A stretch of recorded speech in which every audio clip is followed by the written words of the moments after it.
And thank you very much for joining us here on PM Express. I have a man who was a major thorn in the side of the MPP when they were in government. He dissected the economic policies, and anytime he stood on the floor of Parliament, we all listened, because you know you're going to get a great soundbite from a man who branded the former vice president as the Wale Wale Adam Smith.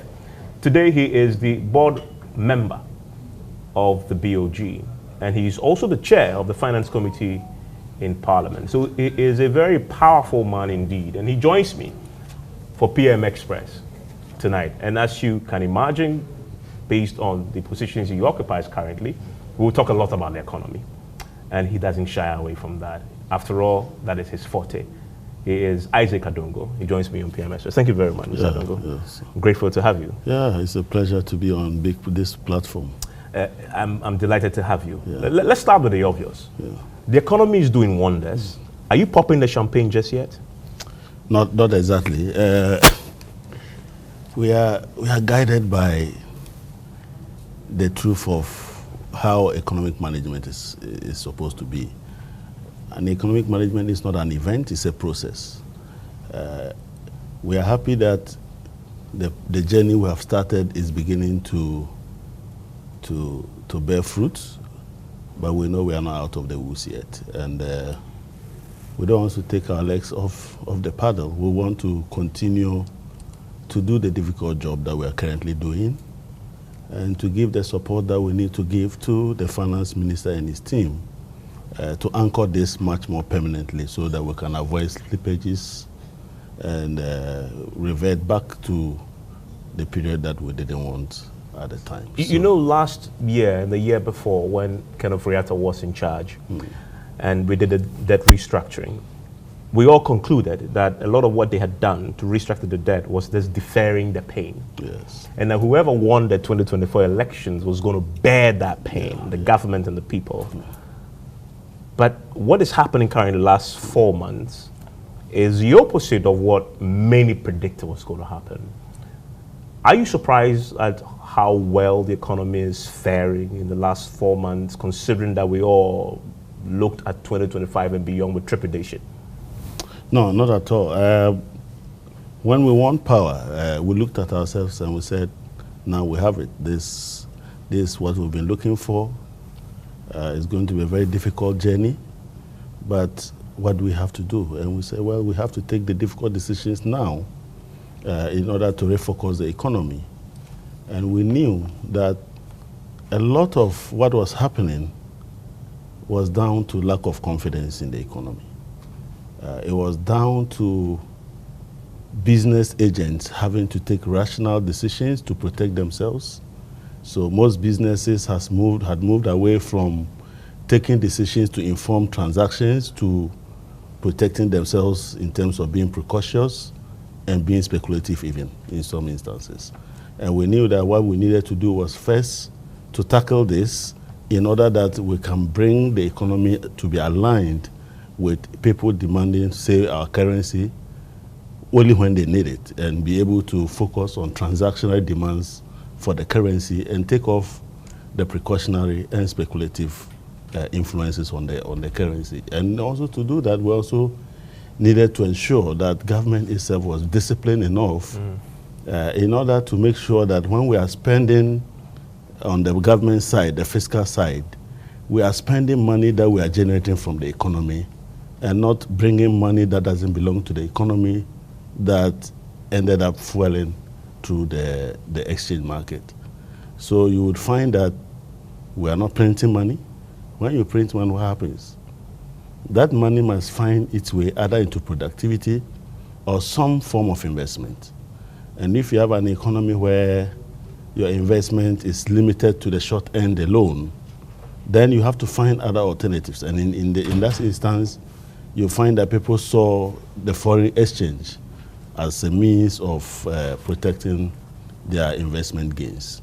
We have been able to curtail that. We are no more doing monetary financing. We are also making sure that we are not borrowing excessively from the external sources. So whatever money we are spending to build and to run the economy are monies that we have taken from the economy. So when the money goes back, it is not inflationary. If it goes back, it doesn't become strange funds that have come into the economy that are looking for investment opportunities. And those investment opportunities, when they are not available, then you find them feed into the forex market. So we are scaling up our tax collection. We are making sure that we are borrowing responsibly within the domestic economy. We are making sure that the fiscal side is complementary of the effort of the central bank, to control inflation and manage the currency, by making sure that we are not spending unnecessarily. We are spending wisely and on things that matter to the economy and things that will generate the growth that we need. So, a few positive indicators. The most important, obviously, is the CD's performance. Yeah. Today, when my team checked, we are around 12 CD70 pesos. Yeah. Inflation has now dropped to the low 20s in 21% and just above 21% the last time the statistical service put the data out. Do you concede, though, that you're enjoying the benefits of the fundamental changes that the previous government implemented as far as the economic's fundamentals are concerned before they left office? Give me an example. So, if you look, I was reading an article, a report actually, reported in the Daily Graphic, but published by Barclays, that said that our debt to GDP ratio has fallen to 54% by end of January. That clearly is not something that you had done. This obviously will be due to work that had been put in by the previous government.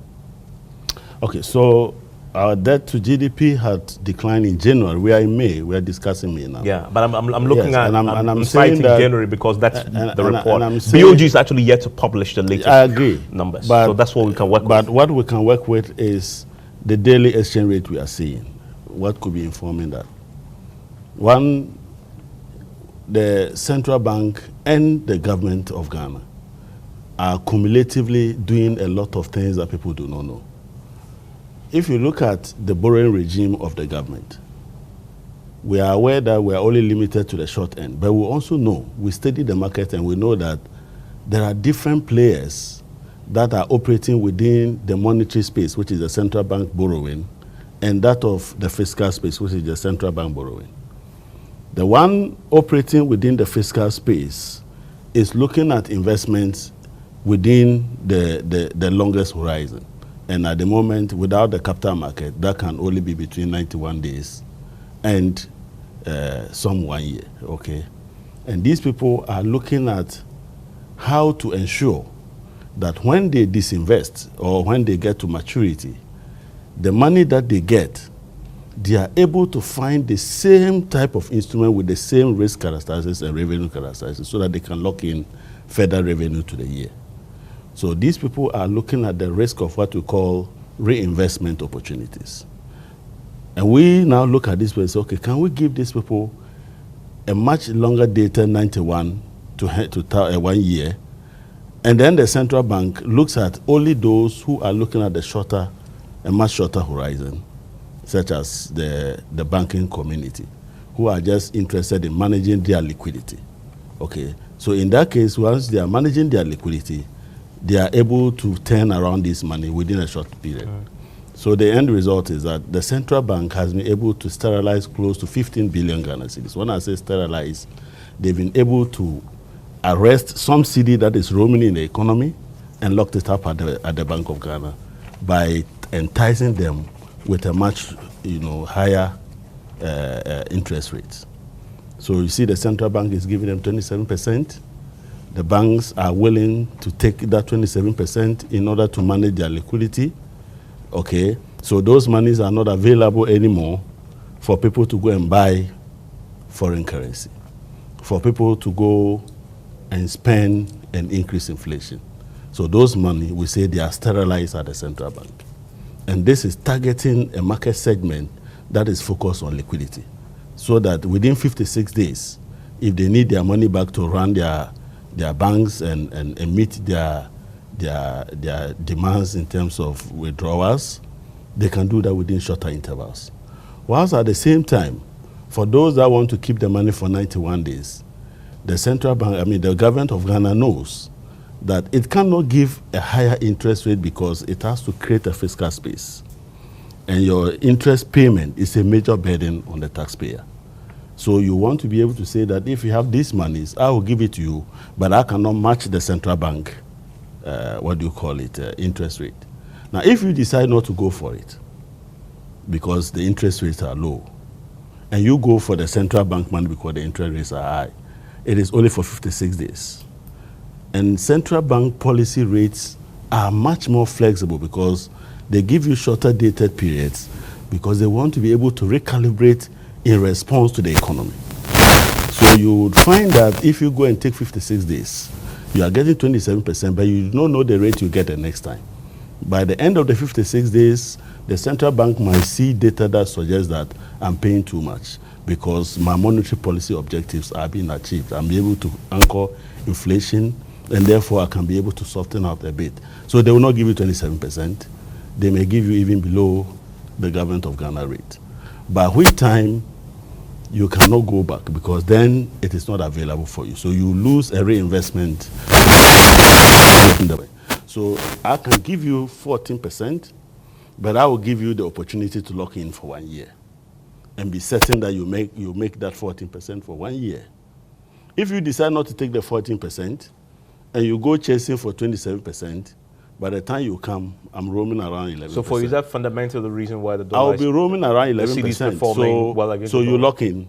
So the first thing is that we are sterilizing a lot of money for government spending at a lower interest rate to government, but we are also sterilizing at a rate that is supporting the central bank to achieve its objective of making sure that we contain inflation. Yeah, but is that fundamentally why? So that is one step. I'm showing you one side. Okay. One side is that there is some relationship between monetary policy instrument from the central bank and the fiscal policy instrument from the government of Ghana. Let me tell you something that one of your people... Now, maybe if you take your time, you'll get a full picture of what I'm explaining.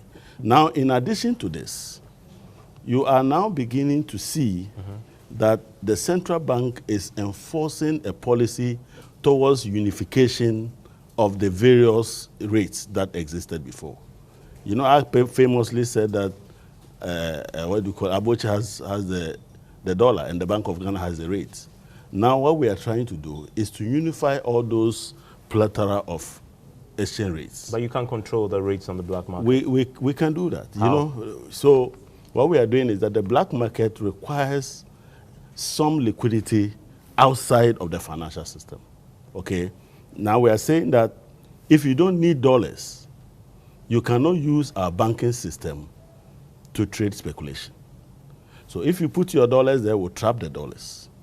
If you come with an external obligation that requires payment outside of Ghana in dollars, we'll give you the dollars. Yeah, but what you just said, if you want to trap my dollars, I don't have to put my dollars in the banking system. Let me make the point. Let me make the point. So if you put your dollars in a bank account, it is okay. We are happy with that. But I need to spend it the way I want. No, wait. So you can only get dollars if indeed you are going to use it for a dollar-denominated transaction. Well, why should the BOG bother? It's my dollars. No, I put it there. If you take it, because the central bank is supposed to regulate the use of our legal tender, and our legal tender is the cedi. So if you go to the bank to take your dollars to go and buy fufu, you don't buy fufu in dollars. We will give you cedis to go and buy fufu. But if there's a fufu seller who wants to sell the fufu to me because that is illegal. Go and read our laws. Nobody so what happens is supposed to. In all these schools billing us fees in dollars? So we are getting there. It's a gradual. That's but what I haven't seen any action. I said it's not an event. It's a process. Yeah, but this is a simple. What we are doing is that you are not allowing me to give you a complete picture of the things we are doing. We have a long time. No, except we that don't you make things that needs to be interrogated. No, and I'm saying that because you see, there are some low-hanging fruits that what you've said. And those are the ones we are targeting. Which one? The fundamental one. The reason why the dollar is what it is that you just touched on is that this is a dollarized economy. And I'm explaining to you. And I haven't seen any action. And I'm saying that overtly. I'm saying that you see, we don't need to go on the rooftops. You see the result in the dollar rate. And we are saying that you can no longer speculate with a bank account in dollars. Because when you put the money in dollars into a bank account, we'll give you the dollars only when you need it for a dollar-denominated transaction outside of our country. Because dollars must be spent outside, not inside. But if you need the the dollar to go and spend on, say, CD denominated transaction, we'll give you the CDs. But this is theory. That doesn't no, work that is in what's reality. happening. It's, the reality is that which economy? go and put your money in your bank account and go and get it, whether you get a dollar in Ghana here. I go to the bank all the time to take And my you, dollars and you out. take dollars? Then nobody asks me Dollars? my own when money. was the last time you did that? Unless it's illegal. No, you can't be giving dollars on the counter. No. Unless I am going with CDs in the hopes that I'll get dollars from the bank. I'm buying the dollars from the bank. You won't be so. That they require. You won't that I have a visa. I have a flight ticket. Yeah, that's when you are I'm traveling. Going, yes. You see, because you are going to spend the money outside. But when I have a dollar account in the bank, yes, and I go to withdraw my dollars, nobody's going to ask me what I'm going to use the dollar I'm telling for. you, go and draw it tomorrow. That is sure. Now, let me, it's a fact. No, nobody. You don't have a dollar account. You do. I'm saying that you can't take dollar over the counter. As we speak today. When I have a dollar account? Yes, but you can't take it. Why can't you will I be take giving it? CD equivalent. That doesn't happen anywhere. Well, it's happening today in Ghana now, so maybe pay attention. I that is what you want to withdraw my dollars. To do. Which bank? Which bank gave you that? All the banks do that. No, which bank did you do that? But why? I am saying I will prompt the regulator that bank is violating very simple rules. Let's go to the very principle of what you're saying. Yes. You're saying that I work in Ghana and I earn dollars. Yes. I go to the bank because you say don't keep my dollars in my room. So I go to the bank because you are creating a banking system. Yes. Go to the bank, deposit my hard-earned dollars. Whatever. You can sweat blood. You can sweat blood and get the dollars. To withdraw my dollars. You say they'll give you you will withdraw the dollars to buy fufu in Ghana. We won't allow that. No, we will give you CDs. Why do you care what I'm going to use my dollar for? We care because the laws of Ghana do not allow businessmen to receive and make payments in dollars. Why? Because it's illegal. Your legal tender is the CD, and that is what created the problem. Principle. If I work in Ghana, it's not about principle. It's about law. What the law it's says, about law. The law says you cannot. I can't withdraw my own dollars from the counter. No, you will be giving CDs because your legal tender is CDs, and you are going to spend the money in Ghana. You must begin CDs. Yeah, but if you bring a transaction, like you say, you are traveling outside, you are going to spend those dollars outside. Yes. And you have a dollar account. That's when they require. So they will give you your dollars. No, I'm saying that they will give you your dollars, okay, to go because you're going to spend it in a country where the legal tender is not CDs.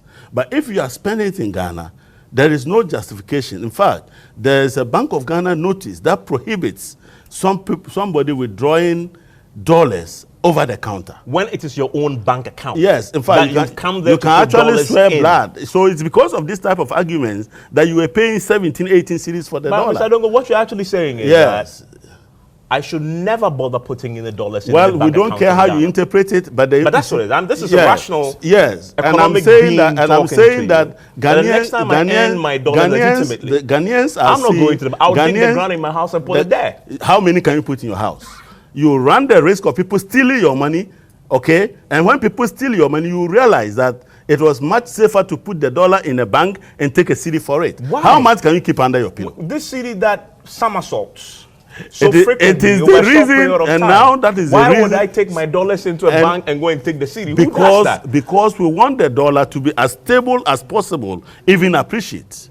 And you are saying we should allow you to play games with the dollar, speculate with the dollar, keep the dollar account and go and withdraw dollars when you don't need dollars in Ghana. Then you go to Osu and you are brandishing dollars to buy properties and things in Osu. If God blesses me, yes, so I manage to take my kid to one of those international schools where they're charging dollars. Yes.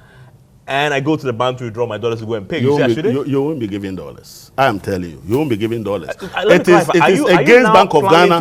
No, it is an existing Bank of Ghana regulation. You are telling me that you and your banks, whichever, I want you to mention that bank that violated simple notice. Don't give people dollars over the counter. Do you have an example of that bank? Can you give me? Do you have a forex account? Myself? Yes. I don't need a forex. You don't have. I don't have a foreign currency denominated bank account in Ghana. Let me tell you. You haven't answered my question. I was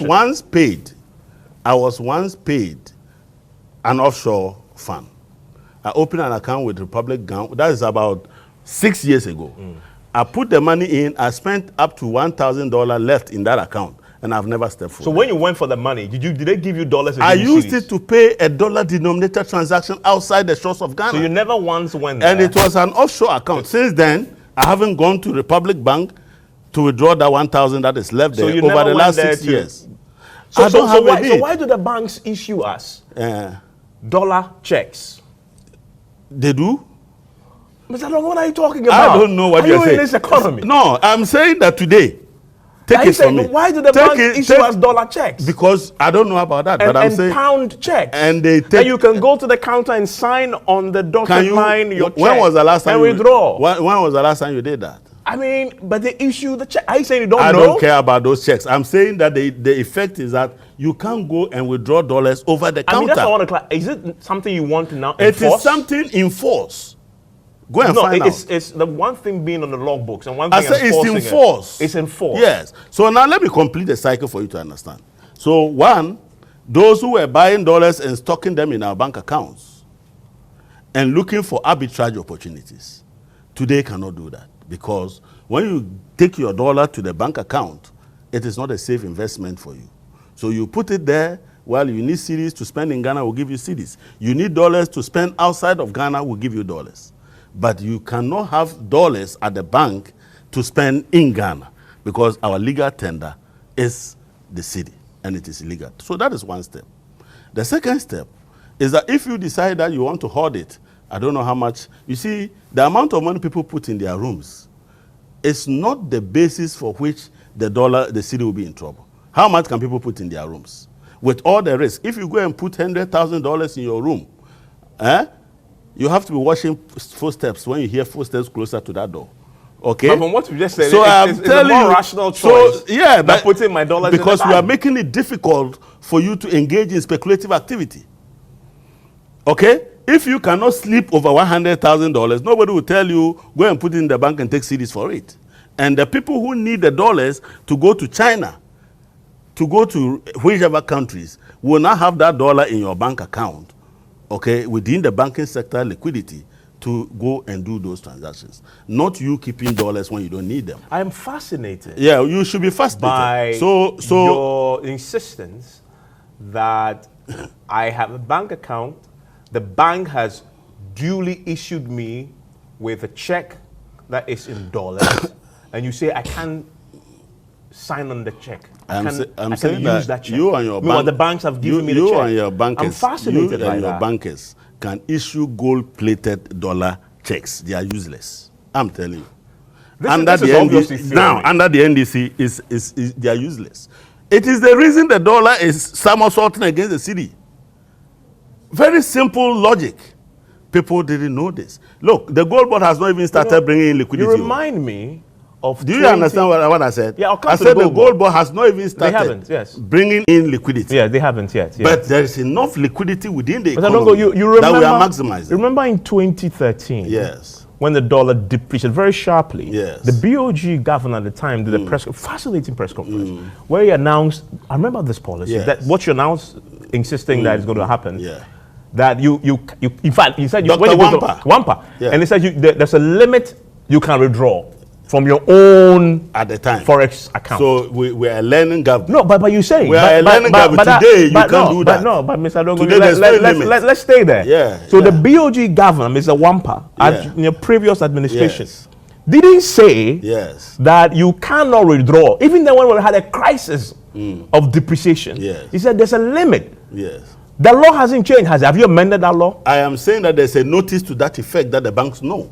That what? You can't touch your dollars at all. You can't take dollars out of your account. To people over the counter. But that contradicts that position. We are not in Wampa's era. We are in Dr. Siama's era. So you're saying that not even limit zero. You can't take any dollar from your own dollar account. Dr. Aqua was allowing you to take any amount of dollars. No, it was he placed a limit on what you can withdraw. That is Wampa. And that wasn't sustainable. I'm saying that is Wampa.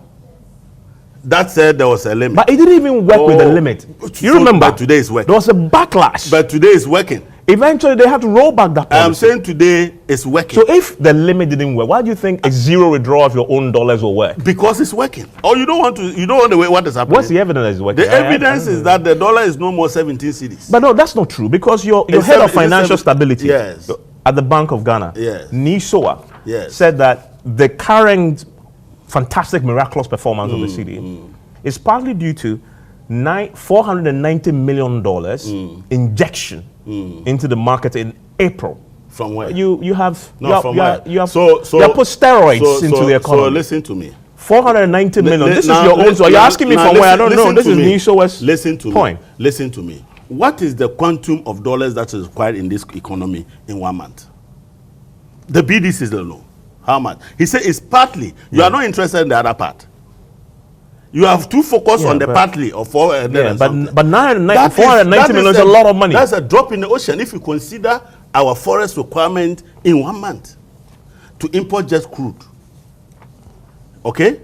To import just crude, and when we had a problem with Atuabo gas, and we now needed to import more fuel, you add that to our normal requirement at the pumps, what the BDCs are buying, and you're talking 490 million? That is a drop in the ocean. Something other than that. So ask him, what is the partly, the other part? Or you don't want that one? So he said the thing is partly. So he said this. And you want to turn it wholly. This is. Well, I read it partly. If I wanted to say wholly, I would have omitted it. Yeah, but why have you been focused on partly? But I'm telling you that partly is just a drop in the ocean. Yeah, but it is part of the reason. You don't dispute the fact. We have had an economy where IMF pumped 1.2 billion into that economy in 6 months, and the dollar still was roaming at 17. And you are now saying that 490 million is bigger than 1.2 billion, for which reason we should be seeing the effect you are seeing. Is that what you're telling me? The 2 tranches, how much was it? So no, the 2 tranches in NPP, how much was it? Well, I mean, it came down to more than a billion, yes. 1.2 billion in 2 months. Where did the dollar? Where was the dollar? So, Mr. And now you are saying that the 490 million is doing more miraculous work than 1.2 billion into the economy. So where we are now, yes, you've laid out a few reasons why. If you give me time, I will tell you that what is happening. What else? Is an intentional policy implementation, and it is a complementary effort from the Ministry of Finance and the central bank. Okay, the central bank is doing its bit.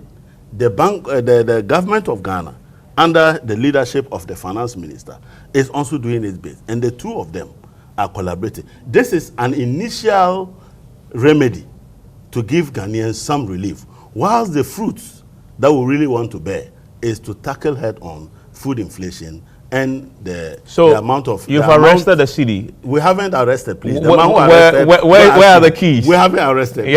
No.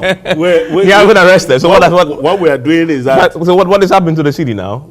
We are gradually massaging the city, okay, to find its true level. So instead of arresting, you are massaging it? No, we are trying to let it know, hey, we are in Ghana now. Akufo-Addo is gone. Bawumia is gone. It is now to force it. And your mama, you misbehave, we'll deal with you. Okay? And they are beginning to say, yes, sir. Yes, sir. That's what we are doing. Or you are not seeing that? The evidence is clear. To be honest with you, I can't dispute that. To be honest with you, we are not expecting what is happening. In any case... So this is a surprise to you? No. Let me complete. Okay. What we are looking for is stability. Not a quantum jump of the city from 15 cities to 3 cities. No. But that's what you are experiencing now. So what we are doing now... You've gone from 15 to 12. What we are doing now is to get the city to find the level that supports the economy. What's that level for you? You must have your own projections and analysis of the BOG. No. You see, some people deceive you to think that foreign currency depreciation is a go variable. It's not? That is not. It's a shock absorber. You use it to manage the volatility in the economy.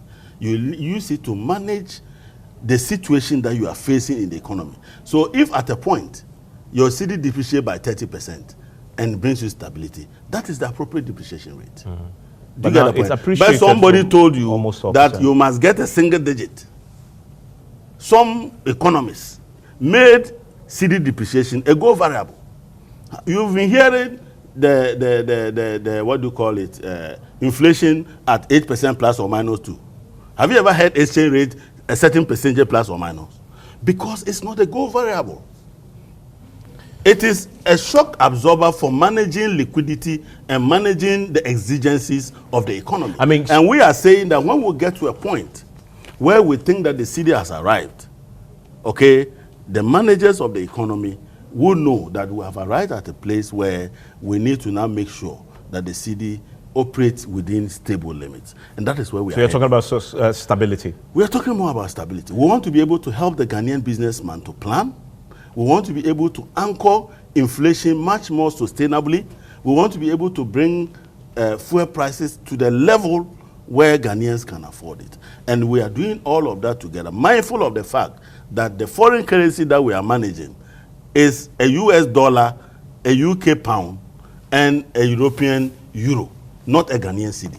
And because of that, our economy is exposed to all these countries whose currencies we are trying to manage. I'm just curious, I mean, because you're the BOG obviously monetary policy, your experts, the analysts would have done projections and looked at the models and come to a conclusion what that settle rate is as far as depreciation is concerned. Currently it's at 12.7 thereabout. It's projected that it may even fall even lower against the trading currencies. But as you said, at some point it will stabilize. What are your analysts telling you at the BOG? Where will they stabilize? Where is most likely? Bank of Ghana analysts do not speculate cedi depreciation. Oh, but you must have a sense. No, it is, you see, technically, professionally, it's never done that you set a goal variable for a depreciation of a currency. You know why? For appreciation of the currency. The reason, or even appreciation, you don't set. The reason is because, like I said, it is not Ghana cedi you are managing.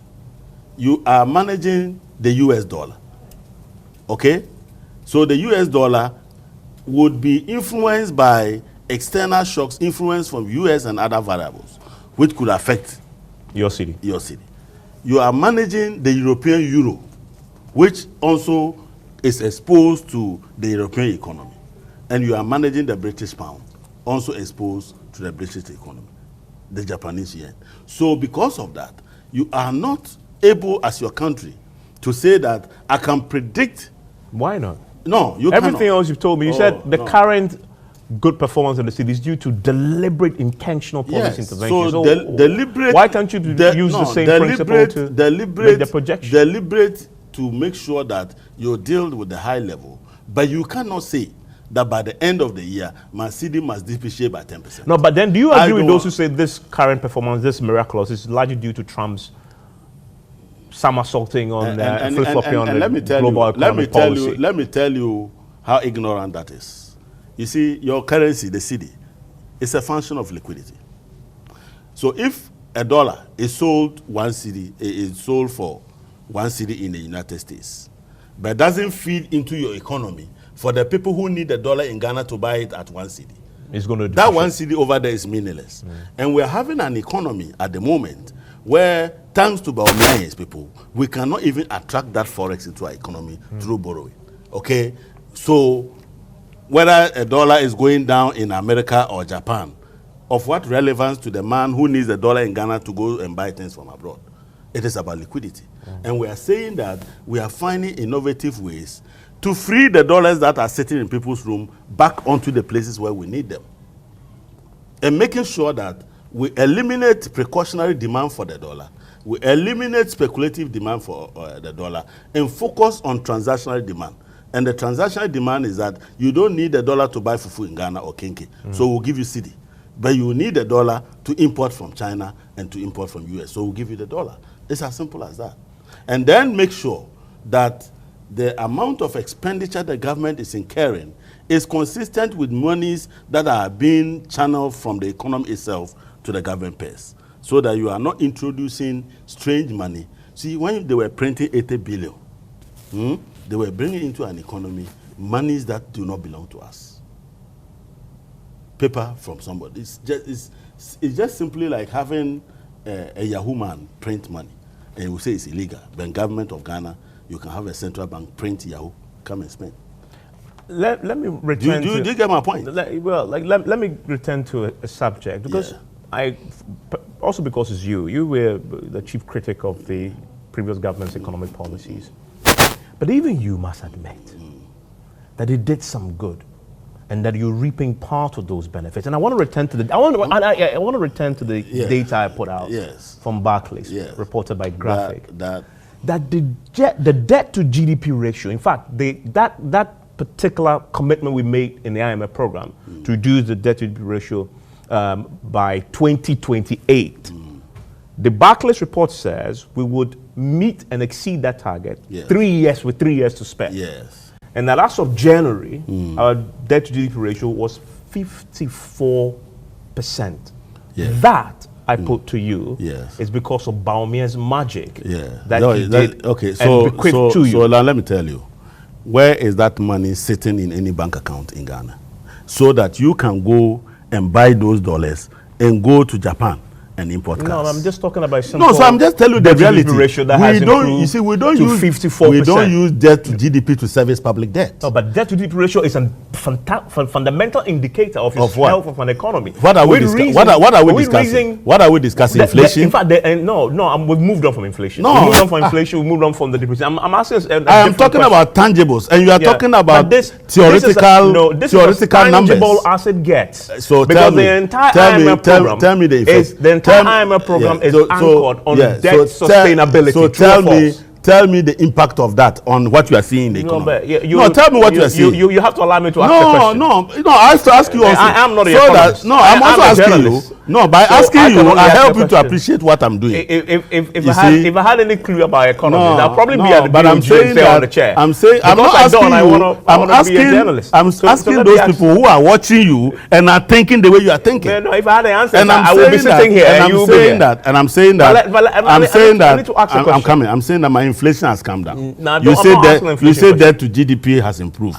Show me how that debt to GDP is improving the inflation. Simple question. You said that to GDP has improved. Show me how that is influencing you buying a dollar that's not the question at 12 cents. Do you agree or not that the entire IMF program that you are continuing is anchored on debt sustainability? Yes, I do. So if they say 54% to GDP, that is a big deal. So and you reach it 3 years to spend. The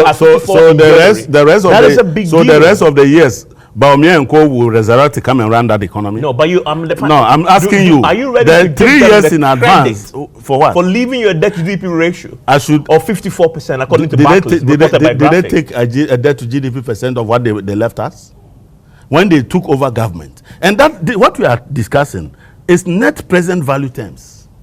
They are not current terms, nominal terms. They are net present value. Even so, no, I'm saying that an achievement. I'm saying that when you then run the economy aground, you push the economy to a debt to GDP of 104%. Which you criticize. I'm coming. 104%. True. Now you come and say that, at the time I'm leaving, it's about 54%. It's about 54%. And you are going to meet your target and exceed it. That today it is. You're going to meet your target with 3 years in to net spare. present value terms. But even so, it's an achievement. No, I'm saying that when you took that government 8 years hence, what was the debt to GDP in net present value terms? I mean, we all know it was more than 100. Who? I mean, when they took over from the NDC? No. In 2017. I'm talking about the reasons why I went to the IMF. So if you want to give them credit, I'm asking you. If I give you a bucket full of water, and at the time you said you were tired, I'm coming to take over, the bucket is half. You say, you have to praise me for giving you half a bucket. Is that what you say? Yeah, thankfully, you are on the board of... No, exactly. Is that what you're saying? I just want to understand your reasoning. I didn't say that. I asked a question. I didn't make a statement. I mean, thankfully, you're on the board of BOG. Yes, of course. They left you a healthy reserve, gold reserve, didn't they? They left us a net worth, a negative net worth of that's 63 billion. That's not the question I'm asking you. No, I'm asking you about gold reserves. Which gold reserves? They left you a healthy... How do you define that? You keep on asking me questions. No, so because I'm not understanding the terms you are using. You say something healthy. You are blemishing very basic data. It's a simple question. Yeah. The day or the day what is healthy? How do you define as healthy? The day or the day I don't understand healthy. I don't understand that. Gold reserve. I don't understand that. What is their gold buyback program what from the established what is that? Mining firm. What is that? You know what that is. What is a healthy gold reserve? You know what that is. No, so tell me what that is. I don't. You know what that is. I don't know what a healthy gold reserve is. So you decorate the Bank of Ghana with gold. Is that what you're saying? I'm coming. What is the essence of buying gold? What is the essence of building your reserves? Is to improve the what do you call it? The balance of payment? No, it's to improve your exchange rate, right? Fundamentally, yes. Good. So you keep gold very beautiful at the Bank of Ghana. Meanwhile, your exchange rate is roaming all over the world. Is that what you're telling me? I should No, but gold is a store value. Yes, I agree. And so what is the essence? You see, let me tell so you. You see, the significant. There was one a footballer in his prime. Everybody celebrated him. Neymar. He would dribble everybody, but the end product is zero. Effort. We don't reward effort. We reward results. So you bought gold, and so what? I'm asking, you bought gold, and so what? Somebody hasn't bought gold, and he's bringing you an exchange rate of 12.9. You want some of the gold or what? Every central bank in the world yes, actively works to store as much gold as possible. Yes. Every central bank in the world. Yes. And this BOG that they left. And I'm saying that the policy that the jester. And I'm saying that. And you say it's not. So you want me to praise them for an effort or resource? But it was. What is the effort? But in totality, the effort is that you went and bought some 30,000 metric tons. So the end result is that what is the result? The end result. They were behaving like Neymar. Dribble everybody and get to the pool and bring the ball back and come and dribble everybody. You know, it's meaningless. It's the results. The results. Much a 3, much a 4. So they bought gold. Yes. So what is the end result? That the dollar is around 17%, 16%. Is that what they bought the gold for? Why do you want me to celebrate effort? Me, I'm an achiever. I celebrate results. You remember that they also had a policy on gold for oil, and that was fundamentally part of that whole architecture. So gold for oil, what was the essence? And you were selling. You control the forex. Yes, and what was the price of oil on the market? The gold for oil. You were buying 1 liter for 15, 16 cedis. No, somebody has abolished one gold for oil. He is selling fuel to you at a reduced price, and you are celebrating a decorated monkey called gold for oil. And you are not celebrating gold that you can buy at the pump. I mean, oil that you can buy at the pump. Let me return to your analogy. Do you get my point here? I want to return to analogy. Let's focus on results. Let's do that. You see, let's do that. These my colleagues, they were very good at, how do we call them? Big English. You know, making very simple things look extraordinary. But you ask the results, nothing is happening. Let's talk about Neymar. Yes. Dribbles, you said. Dribble, no end result. And no end result. Yes. Right now, you're talking a lot about the CD's appreciation. The inflation is coming down. If this doesn't reflect in prices of goods on the market, this is the Neymar theory that you are also perpetuating. As we speak currently today, the Trade Ministry has been meeting with the traders, the AGI and the beverage producers in Ghana. They say they are not ready. Okay, so let me tell you why. Let me tell you why you can't. So what's the point? Let me tell you why you can't compare. Where's the result? Where's the impact in my pocket? That's should I tell you? Yes. Have you bought fuel lately? Yes, I have. Fuel is not products. Hasn't the price come down? Just one item. No, okay. The fuel coming down. So let me come down. Without fares going down is absolutely. Let me explain to you. The Neymar theory. No, you are wrong. It is. Let me tell you. It will benefit me because I have a private vehicle. So you, but it listen to me before you go and pollute your viewers. I'm listening. You see, the market people have bought their wares. They bought those wares at an exchange rate, not today's exchange rate. So you can only expect them and to see the price transmit into price reductions in their next orders. So why is your government asking them to reduce price when they know this? No, I'm saying that, of course, if you are... they should have just kept quiet and waited because they know they've got it. You need to conscientize people. No, that's not a... To understand that... to reduce it now. Of course, some Ghanaian, we have seen that happen in the past. Yeah, so you know this and your government is doing... And I'm saying that... I'm explaining to you that from a business point of view, if I had already bought my stock at an exchange rate of 17 cedis. It makes sense what you're saying. $17 and I have not sold. It makes sense what you're saying. Does it matter to those stocks it makes sense. if the exchange rate is now 10? It makes sense what you're saying. So why is your trade minister asking them to reduce the prices? I have not had a conversation with my trade minister. But you should. But I'm explaining to you that there is a mechanism for transmitting those gains into prices of products. And when the time comes, you will see. So the time is not here yet? I don't think so. So there's no results then? Oh. Going on your own At analogy. least you have a result to There's show. no point. You get a result at the depreciation. No, Appreciation no. For the person who is living today for the United Kingdom or the United States, he knows how much he's buying the pound. And but how many are there? And tomorrow morning, the vast majority of Ghanaians, you are actually admitting, yes, are not feeling the positive effect of this appreciation. We are not running a controlled economy.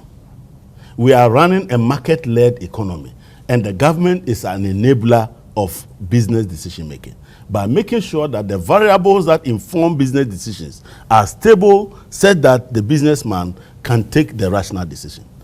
You don't take the decisions for the businessman. And we as enablers, we are creating the environment for the private businessman to be successful and for the consumer to see the effect of what it is that we do when we say proper economic management. The results are everywhere for everybody to see. But you don't expect us to revert to a control economy where we go around saying that, hey, Masa, Kalabule. They said the dollar is Kalabule. No, Kalabule time is gone. Do you understand that?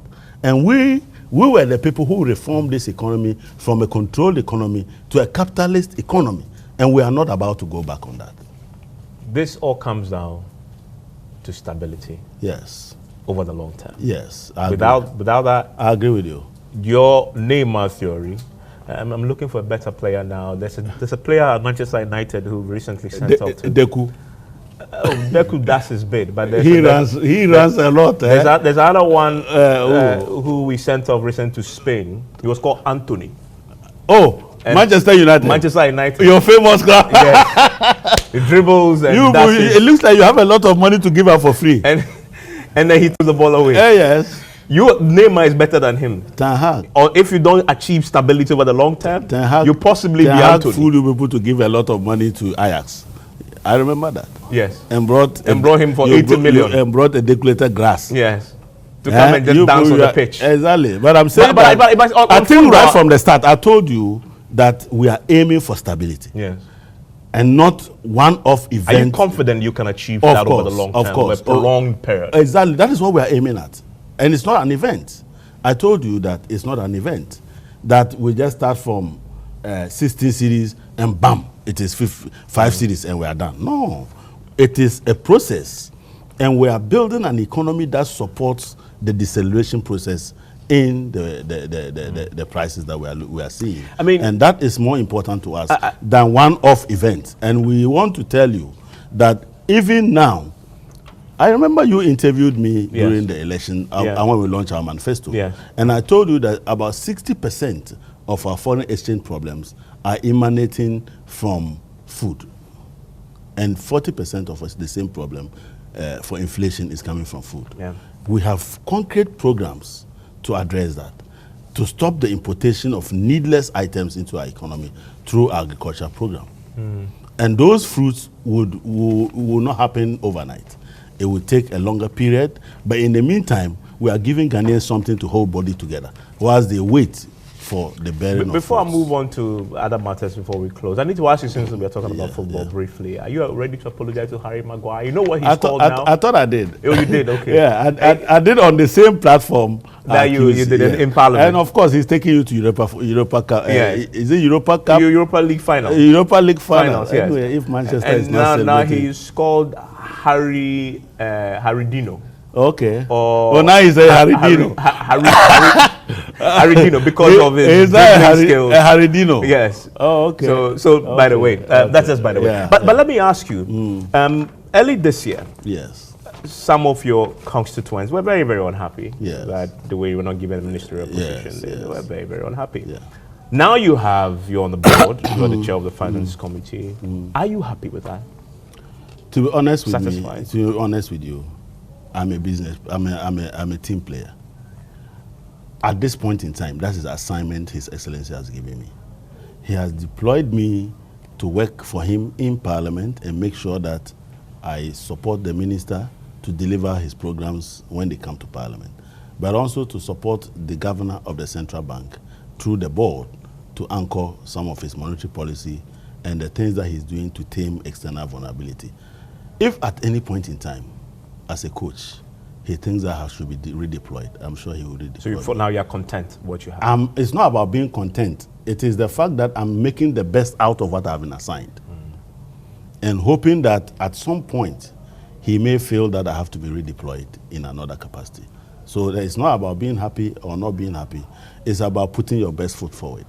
In some other capacity? In whatever capacity that you've been assigned. Okay. And I do believe that I can still have a very successful political career without necessarily serving as a Minister of State.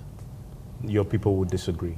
Yeah, well, you know why they disagree is because they feel that when I'm empowered by His Excellency, then they don't have to go looking for him because they can't even find him. But they will look for me, and I can do things that they want to be done in government for them. How did you address that in your constituency? How did you? Well, I spoke to them. I spoke to them. There are elders of the party in the constituency. There are people who are opinion leaders that I engage in, and we have a very vibrant platform where people express their opinions. Sometimes I pick the sentiments even before they publicly express them. So we're at a point where they believe that at this point, in fact, His Excellency, when he visited the constituency, he had reason to address that matter. You know, around the time we're doing the gold board, I couldn't visit when he wanted to do the thank you talk because I needed to support Sammy Gyamfi deal with the passage of the gold board. So I stayed back to do that.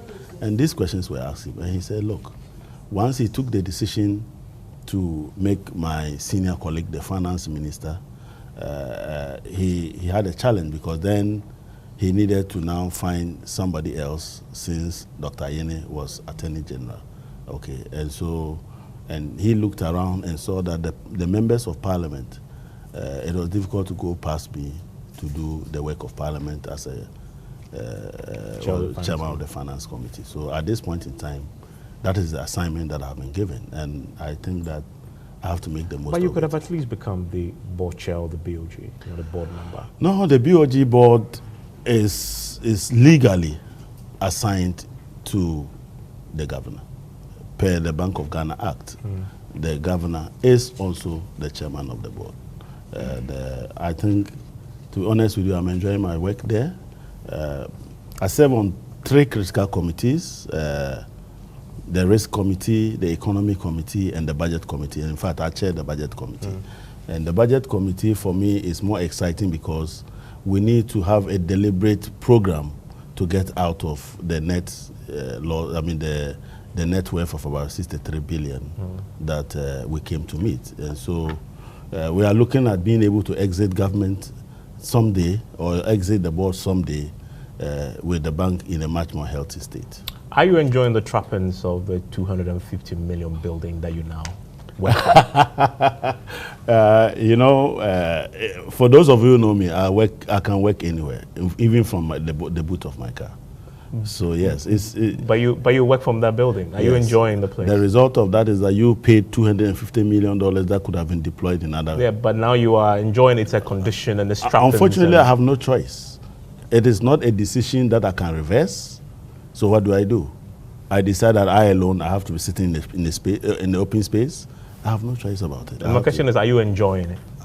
I work from there. As to whether I enjoy it, I don't know what that means. But you must enjoy it. What does that mean? That building is the... What does that mean? The best looking edifice in this country. You know, and arguably in the West African some region. of the best buildings have produced collapsed companies.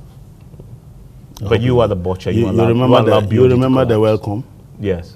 It was operating from one of the best, Parmalat, one of the best buildings in the world, but they collapsed, they went down. So the building doesn't matter. What matters is the quality of the people and the focus of the people and the amount of energy. It's a very simple question. Because this is not a question that I should answer. Oh, I'm enjoying the place. I love the environment. I work from there. I don't know what is enjoyment. Enjoyment means what?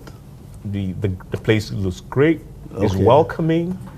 It's you want satisfying. You want us to give you a space to host your program? I would love it all, actually. Okay, you can come. But, well, I enjoy the work that I'm doing there. At least, I'm sure when I meet His Excellency one of these days, he will say, Adongo, what is happening at the BOG? What are you people doing right? And I'll say, his government is also doing very right. And that is what I want to be able to say 4 years from now. A good friend of yours has been in trouble in the last few days. You mentioned his name. My younger brother. Your younger brother. Yeah. What's your view on that? Well, I think really as a country we have to be very serious. The level of hypocrisy is just too much. You know, we have a country where government officials go to donate monies and we don't ask where the money is coming from. Okay? And a young man meets people and meets somebody that probably has an acquaintance with, and the person asks for money. At that point in time, what I have is $8.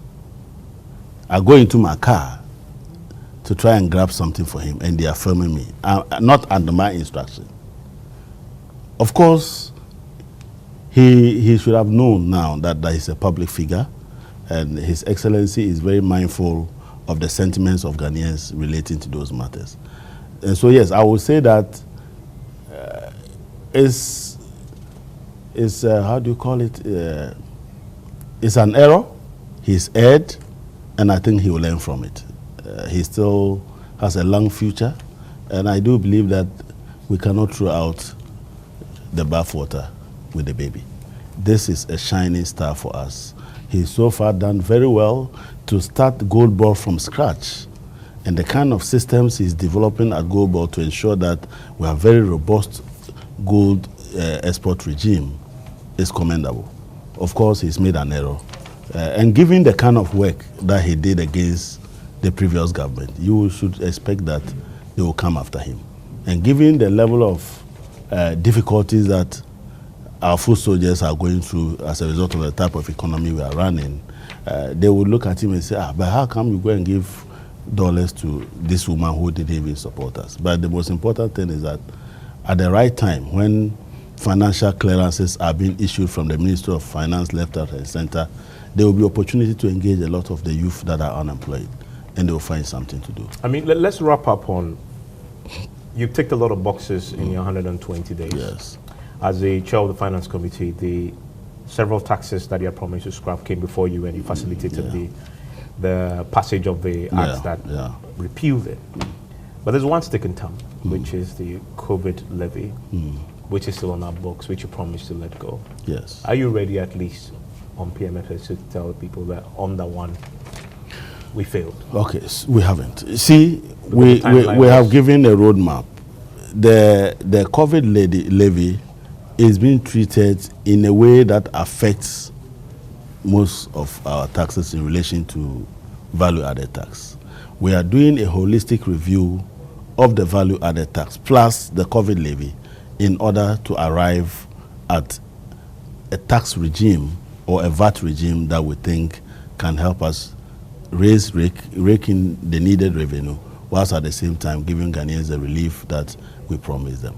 We haven't failed. It is just that the time to do that and the activities that we have lined up and the processes to arrive at a proper solution, okay, it's not there yet. You should have known this when you're putting it down in your manifesto. No, putting it down doesn't mean that we cannot do it. You see, if you want to reform... But you give yourself timelines.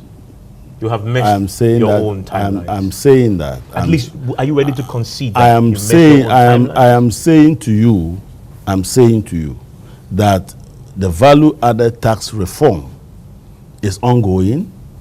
We want to make it better, wiser, and faster. And by the end of the day, we will deliver to you a value-added tax regime that is devoid of COVID levy, but much more robust and capable of delivering our revenue objectives. And that is what we are working on. Isaac Adongo, thank you very much. It is my pleasure, and thanks to have you always. Thanks to be with you. Yeah.